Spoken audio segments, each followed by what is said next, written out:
We saved a Porsche Boxster from the junkyard and are now turning into a 1960s inspired vintage supercar. Last week we began fabricating the flares, and this week we're continuing that in an effort to make this car look whole. You can find all that and more in this week's episode of Project Jigsaw.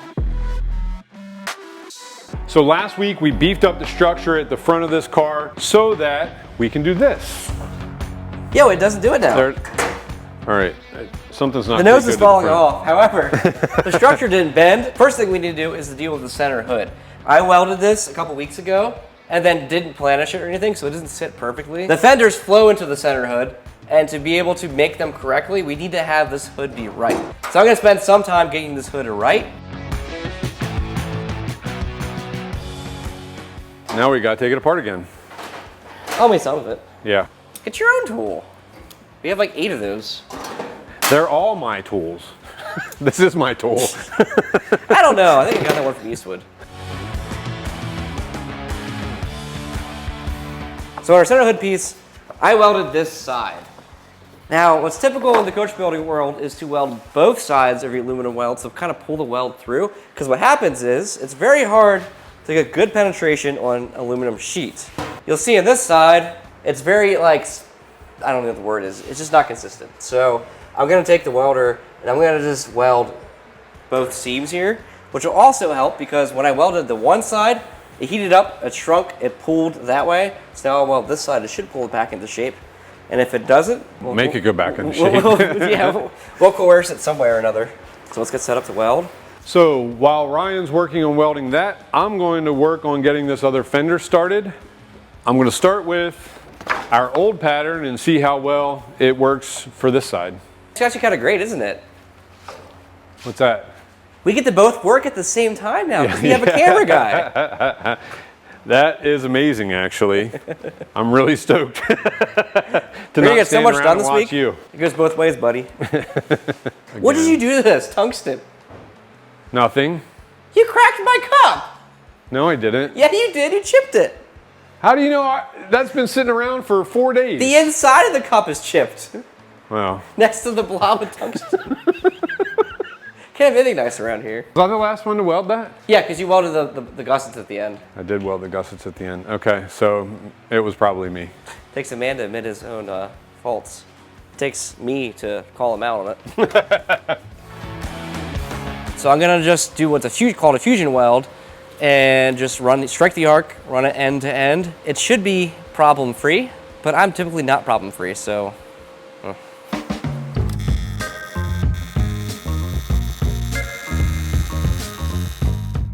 It's too hot to be wearing sleeves. You know what you need to do for heat? What? Be like a dog.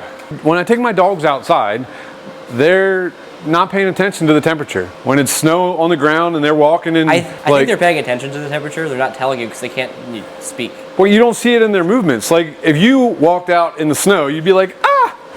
But when my dog walks out, it's just kind of like. What would I be like? Ah! That's actually probably pretty accurate. Yeah, it is. You know the noises I make.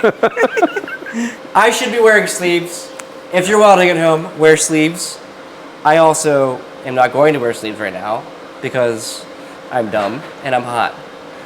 Yeah, yeah. Good disclaimer. Your shirt is soaked with sweat, and it's look at me. It's like 80-something degrees and probably like 60% humidity. I bet. Probably something like that. What humidity do you think it is? 60% humidity. It's like you're swimming, but you're just. Air quality alert! Eat heat advisory. It's 80% humidity. That means the air is 80% water, right? It does not mean that the air is 80% water. For you don't need to comment. I know it's not 80% water. I don't.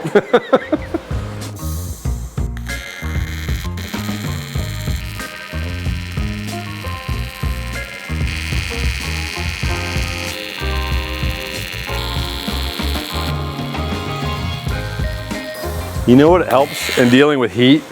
Is listening to complaining about it all the time.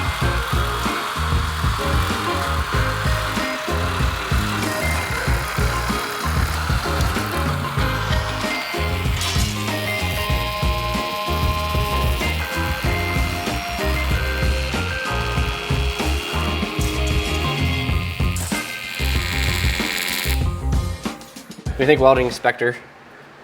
Yeah, like you said, there's a couple little spots, but a lot of that's Right really here nice. to here is super smooth, but it's really easy to weld something. We don't have to worry about blowing through because it's already together. Like joining two butted panels is really hard with aluminum, but when they're already joined.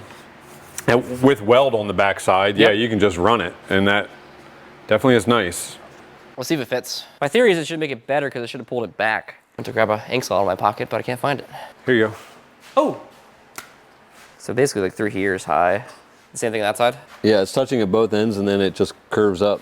I'm in a little bit of a pickle right now because the panel is like this, and like if this is like the structure, the panel's like that on it. It's a little high, and it's all along the weld. So I think what I need to do is stretch the weld to let it relax and come down. But to do that, I need to figure out what tool to use. And it might just be a good old hammer and dolly because nothing else in the shop's gonna fit in that. Can I get my cap back? You always blame me for doing that.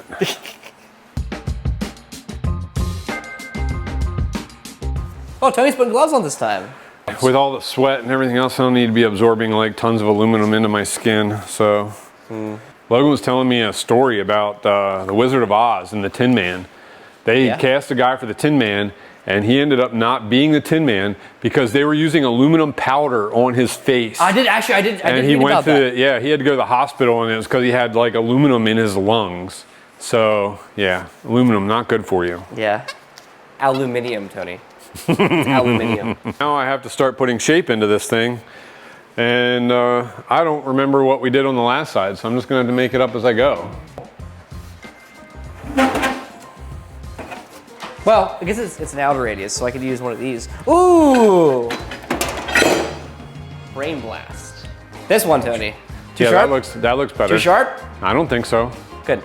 I'm gonna have to take that giant panel, lay it on here, and hammer it. Do you want a second set of hands? No, I can do it myself. I do it myself. No one invited you. Are you sure? As we do.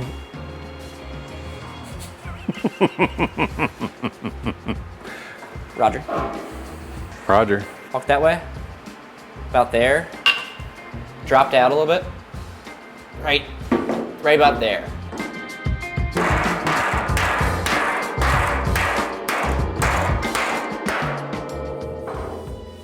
I don't know what I did. We're gonna find out.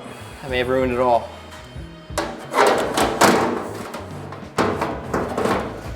I think I just need to do a lot more, but we're going the right way. Tony's over here like, you don't need AC, it builds character. Wait, I might need to switch to a metal hammer, by the way, because it's not smooshing enough.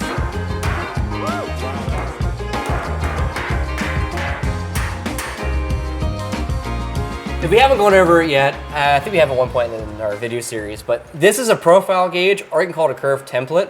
The way it works is you can lay it on a shape, and then you tighten down these knobs, and you can pick it up, and you keep the shape. So what I'm gonna do is I'm gonna lay it across our form on the car, so then I can just hold it up to our hood as we work it, instead of walking back and forth 30 times. Yeah. If you would like to get your own, Eastwood sells these in different lengths. Now, that should be good. Now you can really see the difference. This is a lot softer than what we have there. And I'm wondering if it's as simple as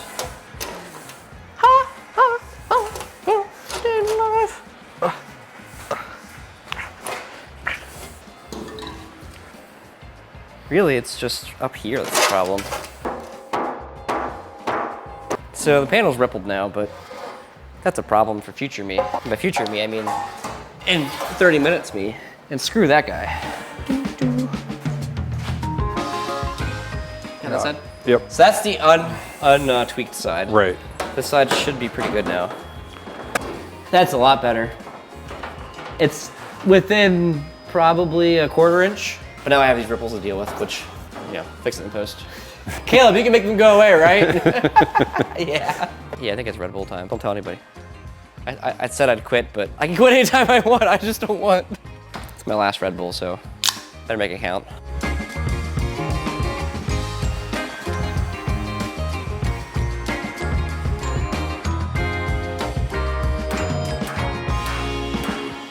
We do a lot of steel work on this channel. This is aluminum, not steel. But typical rule of thumb is when you weld something, the heat causes the weld to expand then it contracts again. We don't do a lot of aluminum. In fact, we're learning aluminum on the fly with this project. It's kind of what this project is for, to learn it. But the goal right now is I'm hammer and dollying this to stretch it back out to relax it. It's a learning experience for everybody, including you guys, and me, and Tony, especially Tony. He knows nothing. Look at him. Not a single thought going on in that head, right? All the thoughts are going on. Your mouth is going and my brain is going. He's trying to keep up. Well, we're closer. A lot to go. Nothing more to say than that. You have like a really weird spot right here. I don't know if you noticed. Well, yeah, and I think it's part of it's me trying to transition from this long. It's really hard.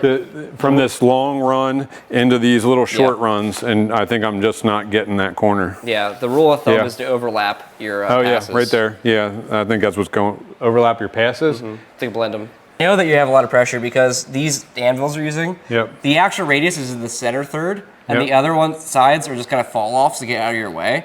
So and the edge of that radius is showing up. See those sharp lines? Yep. Your pressure's a little too high. Okay. I knew I had the high. I didn't realize that about the cut of the die. Yep. That's a tell. Okay, so we bought this English wheel and all the anvils from Chris Runge, and these are the ones he had. I'm actually going to see. This is a 24. We might have another 24 that's not like this. Okay. These are really helpful because if you have a shape that you could scrub into, it helps. But in this case, it's not. The aluminum we're using is very thick, so we could even sand it out at the end if we needed to. All right. All right. I can't be too critical because you've had one metal shaping class like 4 years ago, I think it was, 5 years ago. 5 years ago, yeah. Yeah. And I do a lot of wheeling, so. Yeah. Well, critical is how I get better, so that's fine. I can take it. Thick skin. Keep at it. Yeah.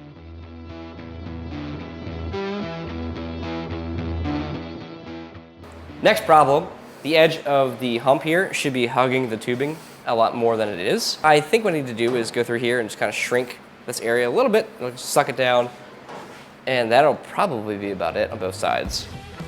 I'm ready to make my first Instagram post, Ryan, but I need your help. What are you gonna post? So I have 3 polos, one red, one yellow, and one blue. I've got like the Star Trek trifecta, all in polos, and I feel like that could translate into a good post. So It's very on brand for Tony. His Instagram is Tony Juan Kenobi. Yeah. So I've got a good post with my polos. So. All right.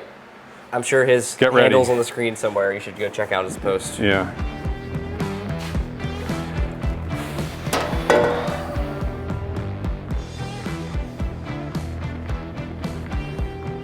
A lot more shape.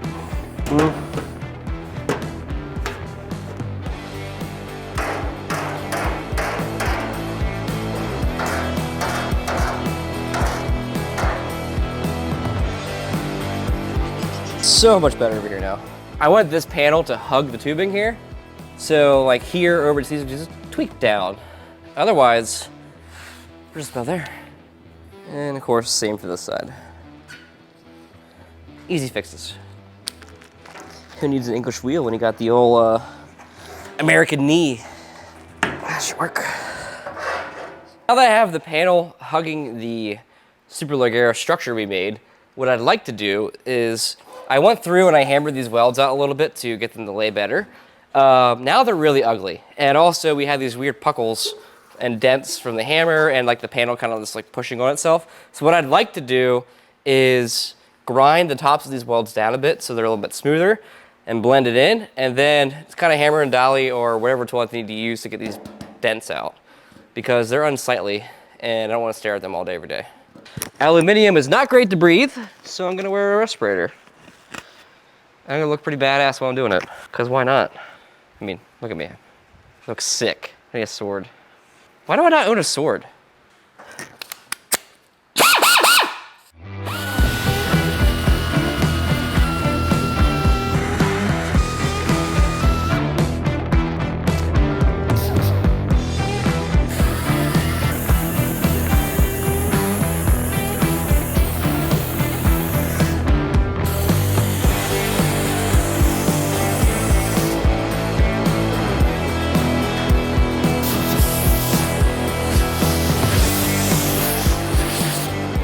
This side I ground and blended a little bit to kind of hide the weld. It'll get a final like planish and grind once it's fully straight. Again, I needed the tooling to be able to run smoothly over it because what happens is when you get blobs, the thickness of the panel varies and then you can't get a consistent finish. So this should help a lot. On to the next step. I need to grab something. We're back.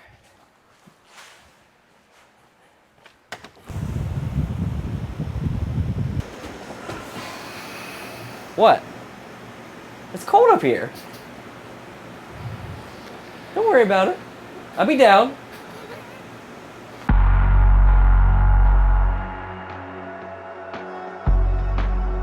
Your shirt looks a lot drier.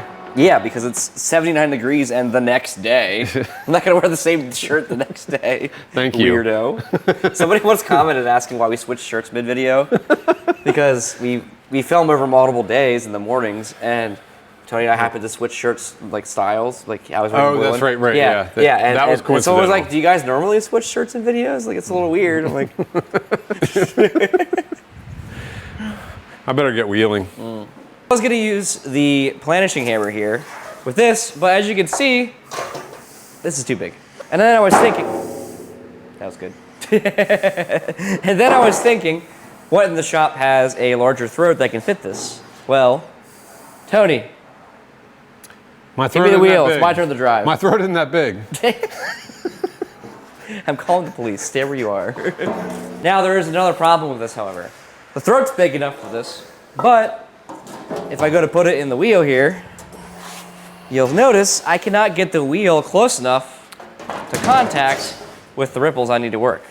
The lower anvil works in the dead center. This lower anvil, just the middle of it wheels. And I can't get the center of it up to the edge of the weld. So the solution is what's called an offset anvil. And the way this works is I swap out the yoke here. Can take the panel now. Assistant, please. These ripples, like this. Just enough pressure to get the ripples out, but not actually stretch the metal, because it's already stretched plenty. I'm doing what's called washing the panel, which is where you just kind of dance across and get everything onto a nice smooth plane. It's a little ripply here, so it's gonna fight a lot. I'm gonna take some pressure off.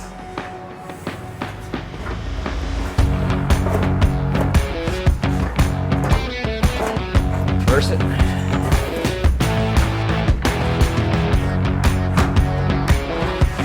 I'm not trying to get it perfect here, but I am trying to get it like decent. I feel like that's like my phrase around here. I go for perfect. Perfection's at the end. Yeah, I mean, it feels like it's fitting pretty nicely here. A lot better than it was when we started this. I think the first step here, before we can do any clay work, is to get this panel to fit better. And to do that, I think I need to use an English wheel.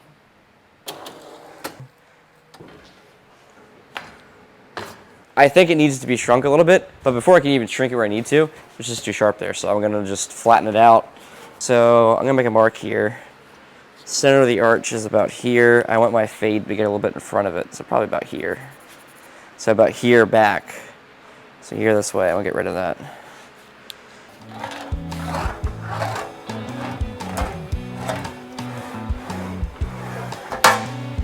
Okay, that worked out pretty well for just guessing.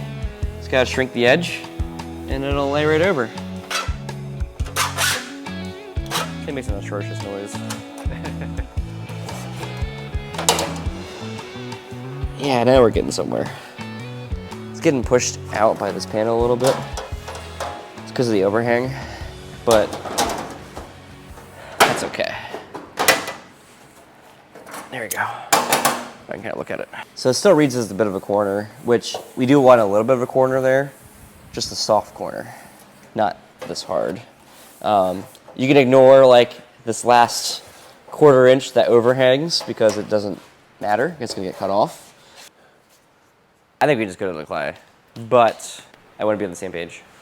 Right. So Tony and I were just talking about some issues we're having with the proportions of the car. So right now my concern is just the real estate that we have, you know, in the 10 o'clock quadrant there above the wheel. Yeah. It's the top of the fender's a little high, and we've just got a large flat area there. And I see your concerns. One thing I do want to say, and this is something that is really hard to keep in mind a lot, is we're focusing on one single spot and not standing back and seeing the car as a whole. But the problem with that is we can't see the car as a whole because we only have the front third of it roughed in.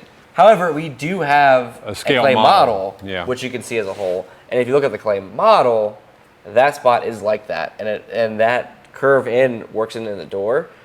And at the same time, yes, the door's not done on the clay model either. So there's a lot of question marks.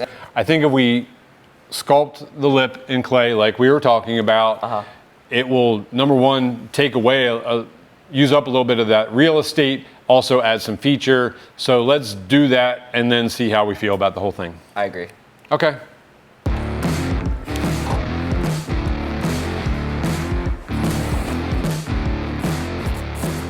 What's wrong, Ryan? I do not feel well. If you can't tell, I'm a little stuffed up this video. You know what I got? I got something for that. What? You want some Triactin? It's what? Triactin. What is Triactin? Triactin like a man.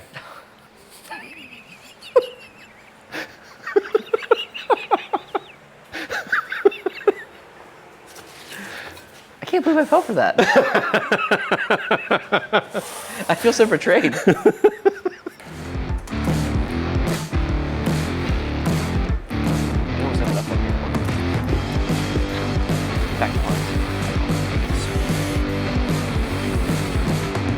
So now I'm working with the planishing hammer, one of Ryan's favorite tools and one that makes tons of noise, to try and get this. And I can see already I've got an arc going this way. I was following this edge and not following the line of the body. So I've got to make that adjustment, and I'll do that and we'll keep this going.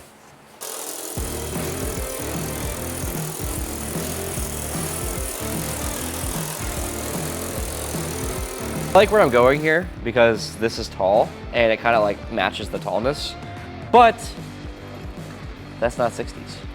It becomes a little like resto mod when you do it that way. We'll probably have a couple of those details, but for the most part, we want to try and bring the 60s vibe in, yeah.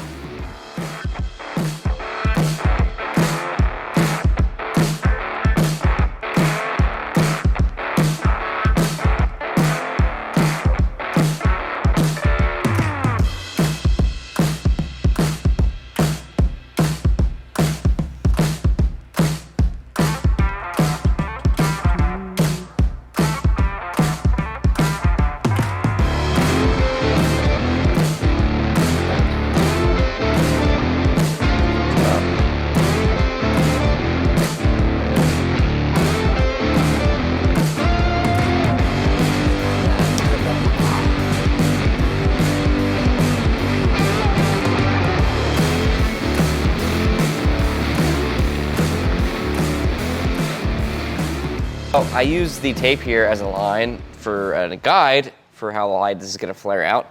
I think it works pretty well. So now I'm going to peel it off and round it over just a little bit because it's a little too sharp now. And we should be done, hopefully.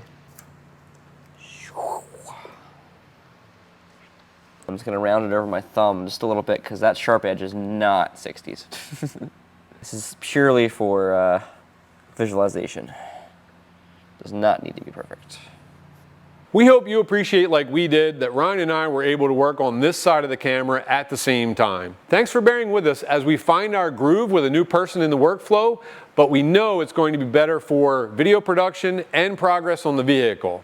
So we both have that to look forward to. So I'm going to 3D scan this while and get my hammer form made in CAD and 3D printed. And I'm going to continue to shape this fender. Thanks for hanging out with us in the shop. See you next week.